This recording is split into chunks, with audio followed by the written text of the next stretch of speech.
grande partie de la classe politique ukrainienne est soumise à la dictature énergétique. Qu'est-ce que ça veut dire? La dictature énergétique, c'est l'utilisation de l'énergie dans le but de corrompre les politiques et de conserver un modèle de dépenses publiques pourri et inefficace. Nous sommes l'un des plus gros consommateurs de gaz russe. La guerre, l'occupation de la Crimée et d'une partie du Donbass est financée par l'argent issu de l'énergie et influencée par les gouvernements étrangers. Il est indispensable de mettre fin à ce système et de se tourner vers l'énergie propre. Il faut passer de la dictature à la démocratie énergétique.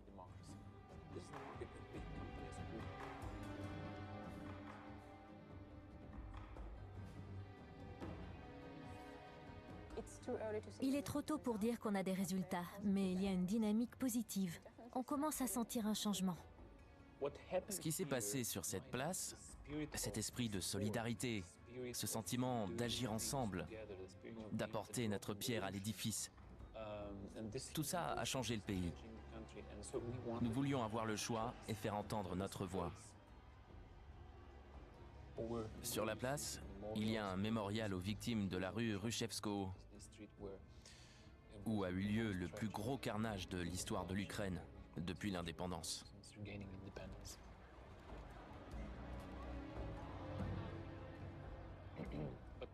Mais c'est aussi un lieu d'espoir.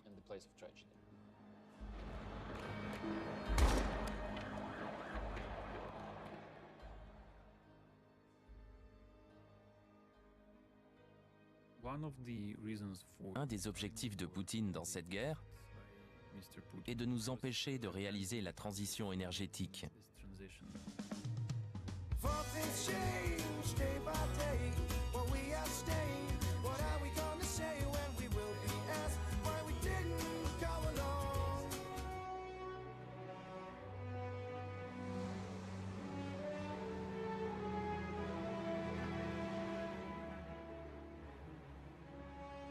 Mon client, M. Tratt, a trouvé un nouveau système qui devrait être enfin performant.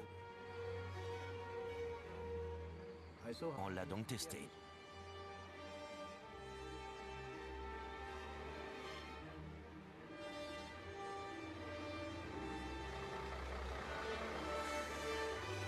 Bonjour. On va enfin pouvoir produire des granulés. Ouais. C'est une bonne chose. Vous nous emmenez à l'entrepôt? Oui, suivez-moi.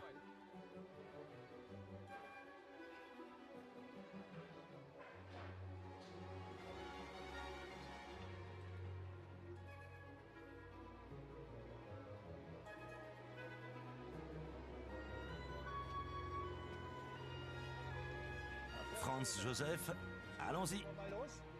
D'accord. Cette fois, ça marche.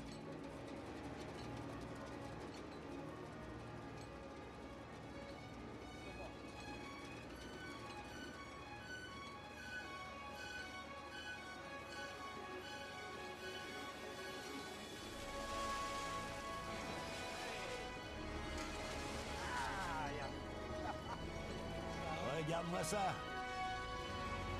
Parfait. Excellente qualité. Il y a très peu de poussière. Génial.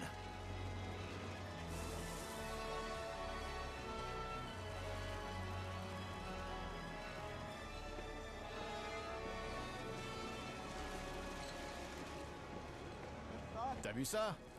Incroyable. Regarde-moi un peu ça. Elle tourne déjà à près d'1 tonne 100 alors qu'on commence à peine. On a réussi. Ta persévérance a fini par payer. J'ai beaucoup de respect pour toi. Vraiment. Top là. Finalement, on a transformé 1 tonne 3 en 1 heure pour notre premier essai.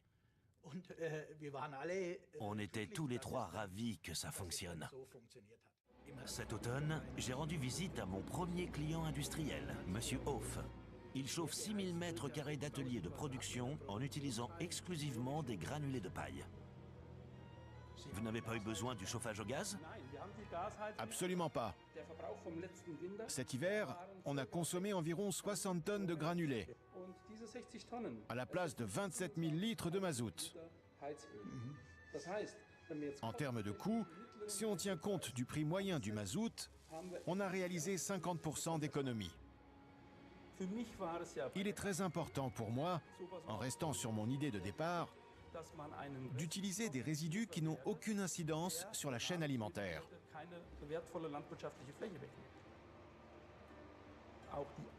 On peut même se servir des cendres comme engrais dans les champs. C'est un point très positif.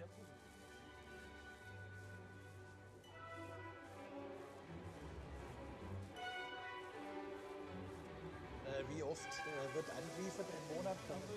Normalerweise eine Anlieferung pro Monat. Pro Monat reicht aus. Ça fonctionne. La technique de combustion aussi. Und jetzt kann man On peut commencer à dire adieu au gaz et au pétrole. von Gas und Öl. For things change day by day, while we are staying, what are we gonna say when we will be asked why we didn't come along? Les municipalités jouent un rôle essentiel dans la transition. Beaucoup se sont engagés sur cette voie. Plus de 200 communes allemandes sont autonomes sur le plan énergétique. Bordesholm en a fait son objectif. En 1991, on a été l'une des premières communes de la région à se réapproprier son réseau électrique. On a dû batailler dur pour y arriver.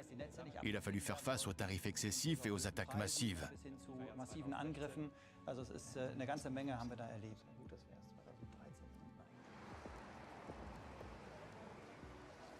On soutient les particuliers qui installent des panneaux photovoltaïques sur le toit de leur maison, qui construisent des éoliennes ou qui achètent une voiture électrique. On leur verse 2 000 € ou 100 € pour un vélo électrique ou de l'électroménager à faible consommation. On accorde ces aides depuis qu'on a repris le réseau électrique. Ce serait bien de trouver un endroit où installer un gazomètre pour ajouter une troisième centrale de production combinée de chaleur et d'électricité. À l'avenir, on aimerait produire notre énergie sur place et devenir autosuffisant en utilisant des batteries de stockage, des digesteurs de biogaz et un réseau intelligent. Ça nous permettrait d'être indépendants.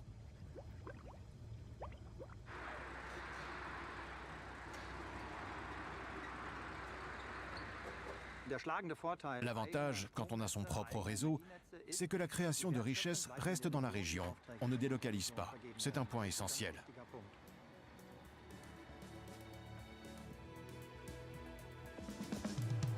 For things change day by day, while we are staying, what are we gonna say when we will be asked why we didn't come along?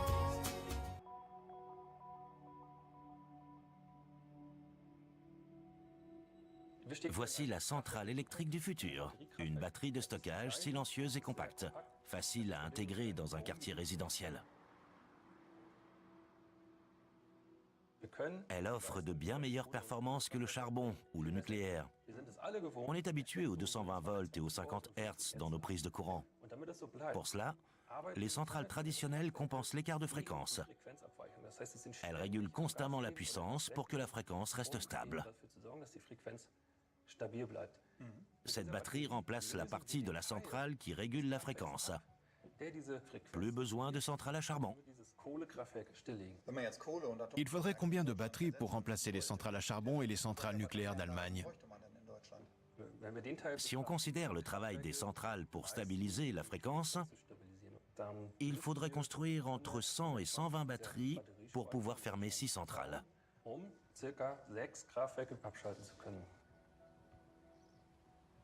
L'investissement dans ces batteries de stockage s'élèverait à 1 milliard d'euros. C'est nettement moins que le coût de fonctionnement de 6 centrales à charbon. 1,4 milliard d'euros tous les ans. For things change day by day, while we are staying, what are we gonna say when we will be asked why we didn't come along? Chaque année, les énergies fossiles coûtent environ 100 milliards d'euros à l'Allemagne. Les énergies renouvelables nous ont déjà permis d'économiser 12 milliards d'euros. Mais les médias n'en parlent jamais.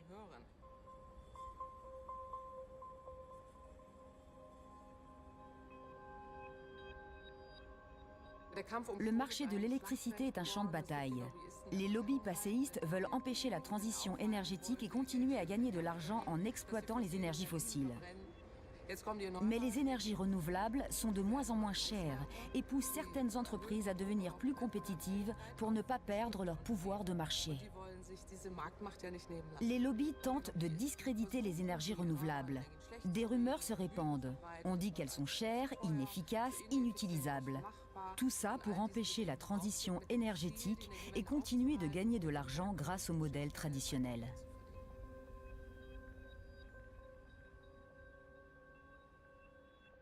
L'électricité ne représente qu'un tiers de l'approvisionnement énergétique. Ce dont on ne tient pas assez compte pour l'instant, c'est de la transition énergétique dans le bâtiment et dans les transports. La mobilité durable est indispensable. Tout est lié.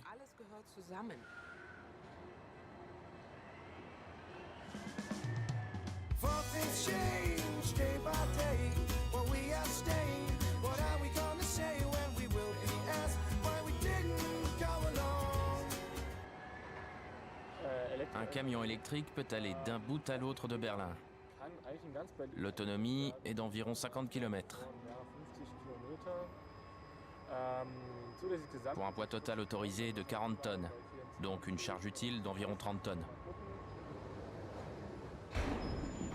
Le style est futuriste. La cabine contient une personne.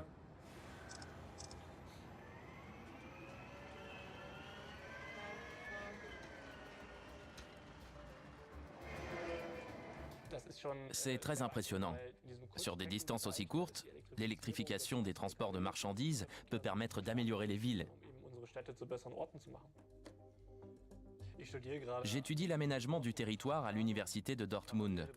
Parallèlement, je tiens un blog sur la mobilité du futur et je conseille différentes communes et entreprises en matière de transport et de tendances pour l'avenir.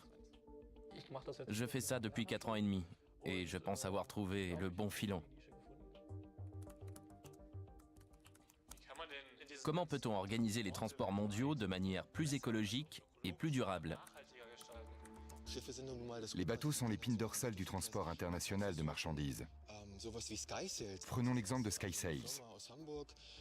Cette entreprise de Hambourg cherche à faire avancer ses bateaux à l'énergie éolienne, sans combustible. C'est peut-être la réalité de demain ?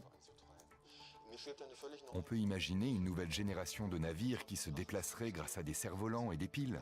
Ce serait une avancée énorme.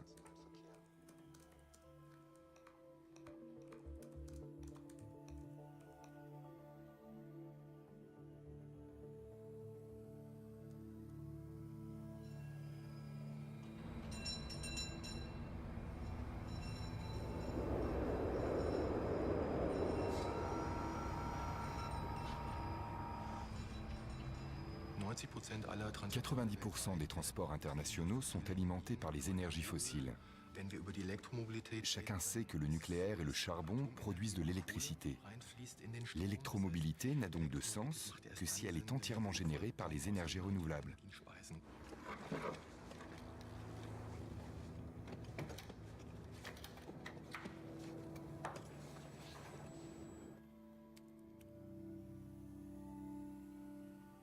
Il n'y aura pas de transition dans les transports sans transition énergétique, et vice-versa. Un vélo cargo, c'est de la technologie de base. Nous sommes à l'Institut pour la conception de transport de Brunswick. Ici, des spécialistes de différentes disciplines travaillent ensemble. Des designers, des théoriciens, des spécialistes des sciences sociales, des futurologues, des économistes, des ingénieurs. Le but est de concevoir des moyens de transport durables. Et pour ça, il faut en finir avec la propriété privée. Des groupes cibles de jeunes réfléchissent à une économie de partage. Le partage des moyens de transport, mais aussi des produits de tous les jours. Il y aura sûrement moins de produits, parce qu'ils ne seront plus utilisés par des individus, mais par des communautés. For things change day by day, but we are staying.